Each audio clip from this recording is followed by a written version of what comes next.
It was the first Sunday of February when Margaret Clark received the unexpected call.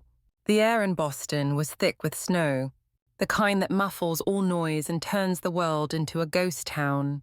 She was sitting near the radiator, a worn-out quilt draped over her shoulders, when the phone buzzed like a fly trapped under glass. "Mom, it's Lucas, her son, newly married, always polite, and slightly distant as if adulthood had pushed him just out of emotional reach. He spoke quickly, words tumbling like marbles. "We were wondering if you might want to come stay at our place for a while." Margaret paused. Lucas never offered visits out of the blue, and ever since he married Naomi Elegant, successful, the kind of woman who called dinner a moment, things had changed. Not dramatically, but enough. Still, she smiled into the phone. "Of course. Dear, that sounds lovely." He explained they were heading to Arizona. Naomi had a conference, and they wanted someone to house sit, keep an eye on things, maybe walk to the plants, feed the cat. It felt generous, maybe even redemptive. By Tuesday, she was there. A tidy brownstone in Cambridge, with grey shutters and lemon trees on the kitchen windowsill. A place that smelled faintly of cedar and eucalyptus. Naomi's scent. Lucas hugged her. Naomi did too. Briefly. Then they rolled their suitcases out the door. Everything you need is labelled. Wi-Fi passwords taped to the fridge. Naomi called out as she waved. Then they were gone. Margaret stood in the quiet, her hands still slightly cold from the cab ride. It was only then she noticed a small envelope on the kitchen counter, sealed with a red sticker. On the front, in Naomi's clean, slanted handwriting. For Lucas. She wasn't supposed to read it. She told herself she wouldn't. But by evening, curiosity became a knot tightening in her chest. She opened the letter, hands trembling. One sentence. Just one. "If she opens the hallway closet, God help us both." Margaret's heart skipped. Not because she knew what was inside, but because, for the first time in years, she felt like a mother again. Not an ornament, not a placeholder, but someone in the middle of something real, and that was terrifying. Margaret told herself it was probably nothing. A joke. A private reference between Lucas and Naomi. A line from some show. A metaphor. But the envelope's presence began to change the way the house breathed. Every time she passed the narrow hallway, the one just off the foyer, her eyes flicked toward the door. Its brass knob gleamed like an eye, watching her. 3 days passed. She fed the cat. She watered the succulents on the windowsill. She folded the throw blankets with the precision of someone desperate to be useful. But the letter whispered, "If she opens the hallway closet, God help us both." It wasn't just paranoia. It was something colder, older. On Thursday night, a storm rolled in. The kind Boston does best: wild wind. Wet snow, trees groaning like old bones. And around 3:12 a.m., something thumped. Not outside, inside. From the closet, Margaret sat up in the guest room, her breath fogging the air. The cat, Mizo, stood frozen on the windowsill, ears tilted backward. Another thump, lower, heavier, like a fist wrapped in cloth. She crept out of bed, each floorboard giving her away. The hallway was darker than it should be. The overhead light flickered and died as she passed beneath it. She stood before the closet. Her hand hovered over the knob. Then, with a breath so sharp it felt like glass, she turned it. The door creaked open. Inside, coats, boots, Naomi's yoga mat, and something else, a cardboard box, bold, taped several times, and labelled only with 3 black letters. LMS. Oh, she didn't recognize it, but she reached for it. As her fingers touched the edge, something shifted inside. Not rolled, shifted, as if it adjusted to her. She dropped the box. It thudded, heavy. From inside came the softest sound, like a child exhaling in sleep. She slammed the door shut, locked it, backed away. Miso hissed. From somewhere inside the closet, so low it might have been her imagination, came a voice, faint, deliberate. Don't open it again. That night, Margaret didn't sleep. She didn't pray. She just sat in the kitchen with the lights on, watching snow bury the world outside, wondering who or what was Lucas trying to protect. In the morning, sunlight made everything seem foolish. Closets didn't whisper. Boxes didn't breathe. Cats hissed for all kinds of reasons. Margaret poured herself tea, took 2 sips, burned her tongue on the second. She decided to go back. To the hallway. To the closet. To the box. Daylight, she reasoned, made everything harmless, manageable, explainable. The closet opened with a tired creak, as if annoyed. The box still sat there, untouched, unmoving. She pulled it out with both hands, heavier than she remembered. In the kitchen, she slit the tape open with a butter knife. Inside, no monsters, just a stack of photos, letters, a flash drive, and a manila envelope with the same initials scribbled in the corner. L.M. Sass. Margaret blinked, then pulled out the first photograph. It was Lucas, but not the Lucas she knew. He was about 12, standing barefoot in what looked like a summer camp cabin, eyes swollen, lips bruised, shoulders hunched, no smile. She turned the photo over. In Naomi's handwriting, summer 2004, Camp Alemsa. She moved on to the letters, typed, addressed to someone named Dr. Halvorsen, all signed by a different woman, Elena Moore, a counselor. The contents were clinical, cold. Lucas exhibits signs of stress-induced amnesia, suggests limiting physical contact during restorative sessions, night terrors increasing since return from LMS grounds. Margaret froze. Lucas never told her about camp. He said his summers were mostly just books and baseball. She pulled the flash drive from the bottom, no label, plugged it into her laptop. There were video files, 6 of them, each marked only by dates. She clicked on the oldest.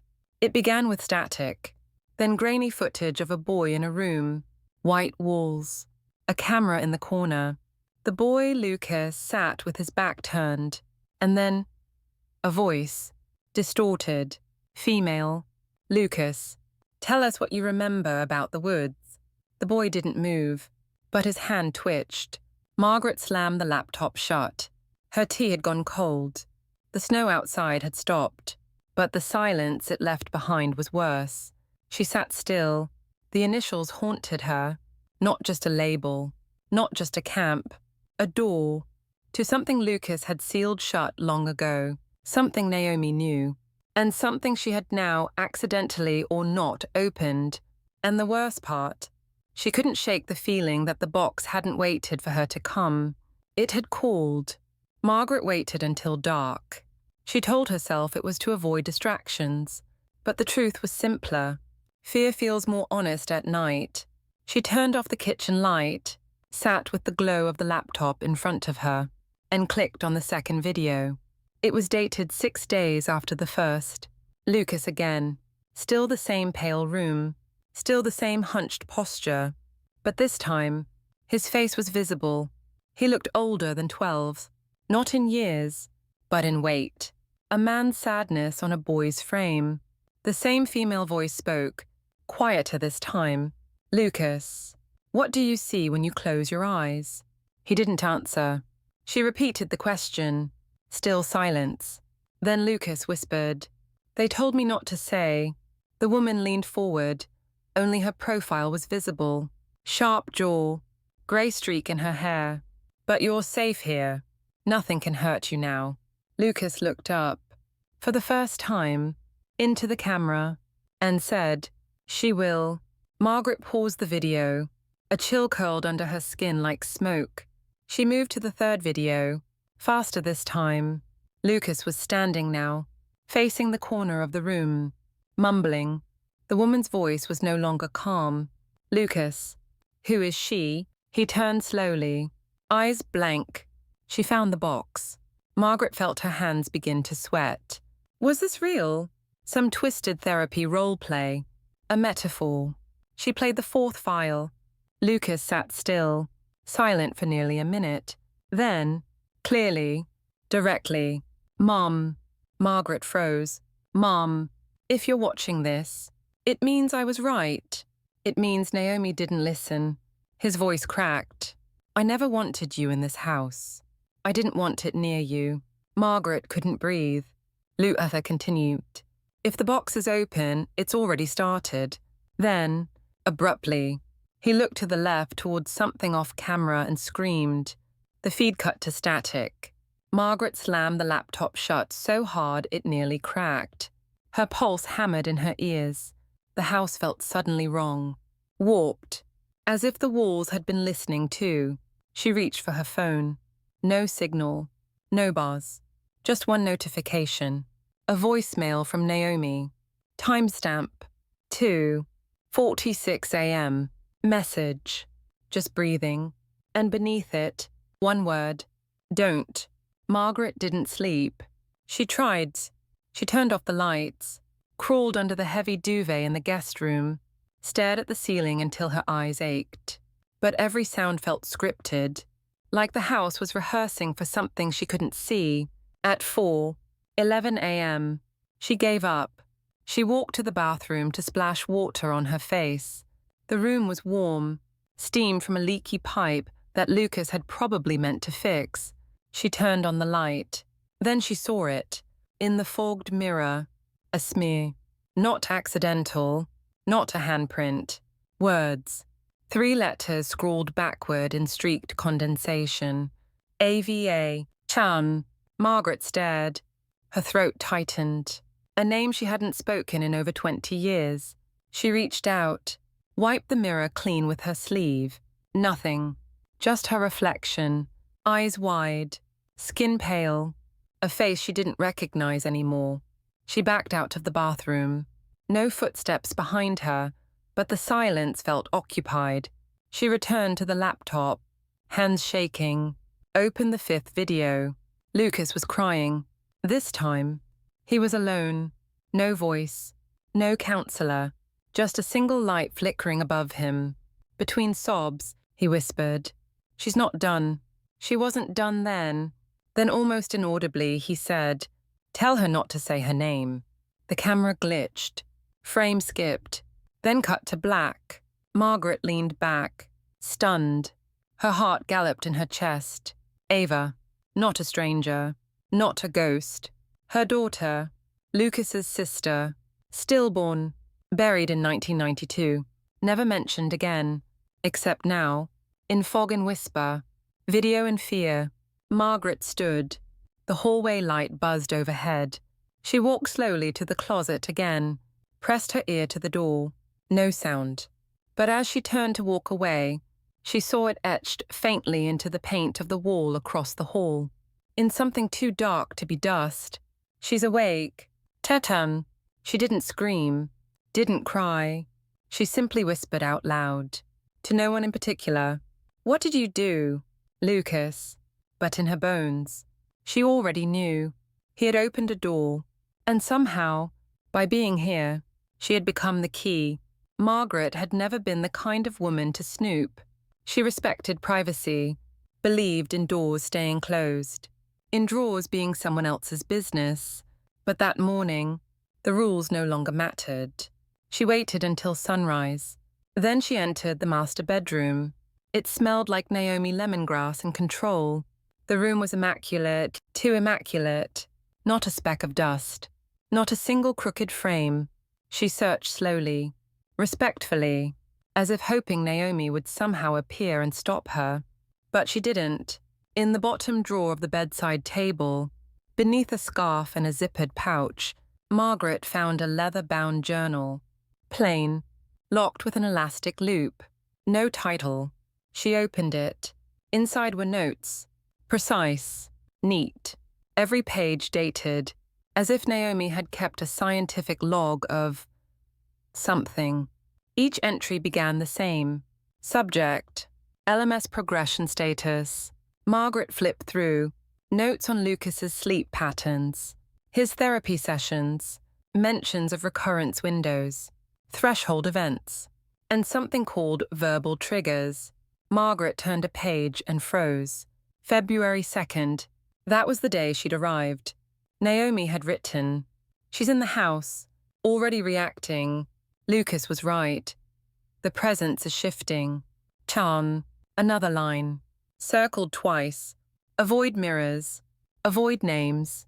Most importantly, avoid Ava. Chan. Margaret dropped the book. Her breath came short, sharp. She picked it up again and flipped to the final page. It was dated the morning before they left for Arizona. This time, no title, no timestamps, just 4 lines. If Margaret is reading this, it means I failed. Chan. The seal broke. Achant. Do not speak the name. Do not finish the name. Chan. And whatever you do, don't go into the attic. Chanton. Margaret blinked. She hadn't even known the house had an attic. Her mind reeled. Lucas had known. Naomi had known. And she'd been brought here like a pawn. To water the plants. To feed the cat. She stepped back from the journal. Heart pounding. A gust of wind slammed a nearby window open. Papers fluttered. The hallway light went out again. And from upstairs, just above the ceiling, a single, dragging footstep. Right above her head, Margaret stood frozen. The sound upstairs had stopped, but the weight of it lingered, like a ceiling about to cave. She searched the hallway ceiling with her eyes looking for seams, panels, anything. Then she noticed a painting slightly askew. She pulled it aside. Behind it, a recessed square in the ceiling. A pull cord dangled like a spider's thread. She hesitated, then pulled. A narrow staircase unfolded with a wooden groan. The air that rushed out was dry, cold, and smelled faintly of rotting fabric. She climbed. Each step protested, screamed. The attic was small, low ceilings, slanted beams. A single bulb dangled overhead, flickering like it didn't want to help. The space was packed boxes, photo albums, old toys. She moved slowly, not sure what she was looking for, but she found it anyway. A child's suitcase, covered in stickers faded, peeling. Inside, a stuffed rabbit, a broken compass, a notebook labeled Lucas, Camp LMS, Tartan. She opened the notebook. Childlike handwriting filled the pages. Stories, drawings, strange maps with no key, and then a final page, written in a different hand, older, familiar. It read, "She's not gone, just waiting. She followed me back." Tartan. Margaret's breath caught. Then she noticed the wall behind the boxes. Someone had written on it in red crayon, or what she hoped was crayon. Mom never asked why I screamed in my sleep. Atan. She turned. In the corner of the attic, tucked behind insulation, a small wooden chair, tiny, with restraints nailed into the arms. Her knees buckled. She sat down hard on a crate. This wasn't storage. This was a shrine, or a prison. Something caught her eye. Beside the chair, something wrapped in cloth. She picked it up, unwrapped it. It was a porcelain doll, handmade, wearing a tiny white dress and a cracked smile. Across its chest, painted in delicate script, AVA, Central. She dropped it. The doll hit the floor but didn't shatter. Instead, it rolled and settled face up. Its eyes no longer closed. Margaret backed away, heart in her throat. Then from the bottom of the stairs, far below, a voice, soft, like Lucas used to whisper when he had a nightmare. "Mom." She turned, but the attic was empty, and the only thing staring back was the doll. Margaret descended the attic steps, one shaky foot at a time. The air in the hallway had changed. It was still, but not quiet. There was a pressure to the silence now. like sound waiting to snap. She called for the cat. Mizo. No answer. The bedroom doors were all ajar. The kitchen faucet was dripping. The fridge hummed louder than before. She moved cautiously, feeling like a stranger in a replica of her son's house. In the living room, the TV turned on by itself. Static. Then, a flash of image, too fast to register just a child's silhouette, arms outstretched. Then, lag. She turned it off and heard footsteps upstairs. Only she had just come from there. She walked back to the hallway. The closet door was open again, but she had locked it. Inside, the box was gone. She didn't scream. She couldn't. Then came the knock. 3 soft taps at the front door. It was still dark out. 4:43 a.m. She approached slowly, pulled back the curtain. A figure stood on the porch. Not Naomi, not Lucas. A young woman, maybe late 20s, soaked from the snow, wearing a pale coat, too thin for February. She looked up, eyes glassy, unfocused, and familiar. Margaret opened the door halfway. "Can I help you?" The woman stepped forward, voice a whisper. "Is this where she lives?" Margaret blinked. "Who?" The woman tilted her head. "The girl from the attic." Margaret's throat closed. "I think you have the wrong house." The woman smiled sad, almost knowing. "I don't think I do." Before Margaret could respond, the woman turned and walked into the snow. No car, no footprints left behind.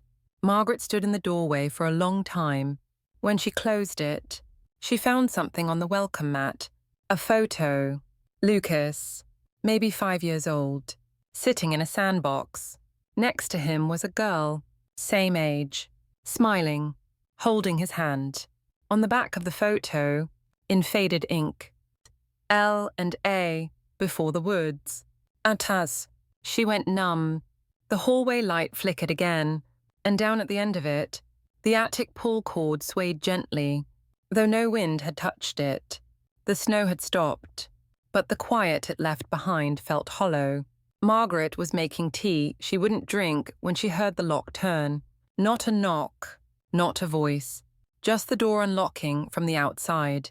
Lucas stepped in, same coat, same tired face, but something was missing. His eyes, they were dull, like light had stopped reflecting off them. "Hey, Mum." She stared at him. "How did you—" He held up his phone. "Flight got bumped. Naomi's still out there. I came early." Margaret nodded slowly. Lucas set his bag down. His gaze moved through the house like it was unfamiliar. He touched the fridge lightly, as if testing its reality. "You opened it." Margaret didn't answer. "You saw the tapes." Still nothing. Lucas walked past her, paused at the hallway, looked up. The attic cord still swayed slightly. "She came down." "Didn't she?" Margaret's voice cracked. "You didn't tell me." He turned. "I couldn't. She was just a baby." "Lucas." He shook his head. No, Mom. She wasn't." Margaret stepped forward. "I carried her. I named her." Lucas's voice rose not loud, just sharp. "You name something. You don't even know what." Margaret stepped back. Lucas ran a hand through his hair. Tired. Hollow. "She followed me back from LMS's. From the woods. They called it a camp, but it wasn't. It was a net, to catch things that couldn't die properly." Margaret couldn't process the words. Lucas looked at her now. Really looked. "You didn't see what she did, what she became. She was your sister." He nodded. "She was something, once, but she found form in me. They told me I survived. I didn't. Not really." Margaret's knees gave slightly. Lucas caught her, held her, then whispered, "She's still here, but she doesn't want me anymore." Margaret looked up, horrified. "Then what does she want?" Lucas's face was pale. "Whoever opens the attic, whoever calls her name, that's the bond. You did that." Margaret's breath caught. Lucas stepped back. His voice softened. She's looking for a mother now. From upstairs, something moved. A dragging, deliberate step. Margaret turned toward the stairs, but Lucas shook his head. Don't go. Don't let her think it's time, Margaret whispered. Then what do I do? Lucas looked broken. You wait, and you pray she forgets. But neither of them believed that. Not really. Margaret tried everything. She burned the doll in the fireplace. It didn't scream. It didn't move. But when the fire died, the ashes spelled one thing across the grate. AVA. She sealed the attic door with nails. Tape. Locks. Lucas helped. But neither of them spoke. She found the photo by the front door again. Torn in half now. Only the girl remained, smiling. That night, Lucas sat with her in the kitchen. No lights. No sound. Just two people in a war neither of them started. I was 9, he said quietly. They left me in the woods for 48 hours. Said it was part of the ritual. LMS wasn't just a camp. It was an experiment. Margaret asked nothing. He continued. She came out of the trees on the second night. Same face. Same voice. Ava. But she wasn't. Right. He swallowed. I brought her back. They told me she wouldn't last outside the woods. But she did. She stayed. In dreams. In mirrors. In static. Margaret finally spoke. Why now? Lucas looked at her like it was obvious. Because you spoke her name. You believed in her again. And belief feeds. The next morning, Lucas left. No goodbye. Just the sound of the front door closing. Margaret stayed. She moved back into her apartment. The cat never came back. Some nights, she hears footsteps upstairs, even though she lives alone. And once, just once, the name appeared again, on the bathroom mirror. But this time, it wasn't written in fog. It was etched. She didn't scrub it. She didn't scream. She just ran her fingers over each carved letter. A-V. And whispered, I'm sorry, because now she understood. Some names are not meant to be spoken, but once they are, they stay, not as ghosts, not as memories, but as doors. And Margaret was the one who opened hers.